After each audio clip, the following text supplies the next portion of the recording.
বৈষম্য বিরোধী ছাত্র আন্দোলনের কেন্দ্রীয় কমিটি বাদে সারা দেশের সব কমিটি স্থগিত ঘোষণা করা হয়েছে। চাঁদাবাজির দায়ে নেতাকর্মীদের গ্রেপ্তার ইস্যুতে রোববার রাজধানীর শাহবাগে বৈষম্য বিরোধী ছাত্র আন্দোলনের জরুরি সংবাদ সম্মেলনে এই সিদ্ধান্তের কথা জানানো হয়।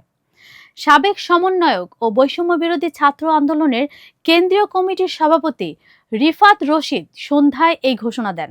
তিনি বলেন, গতকাল সহ বিগত দিনগুলোর বেশ কয়েকটি ঘটনায় আমরা দেখেছি বৈষম্য বিরোধী ছাত্র আন্দোলনের ব্যানারকে ব্যবহার করে অনেক ধরনের অপকর্ম করার চেষ্টা করা হয়েছে এবং হচ্ছে।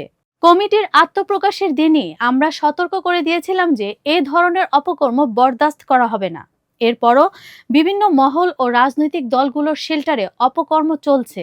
তাছাড়া দেখা যাচ্ছে জুলাই যোদ্ধাদের কেউ কেউ বিপদগামী হয়েছে।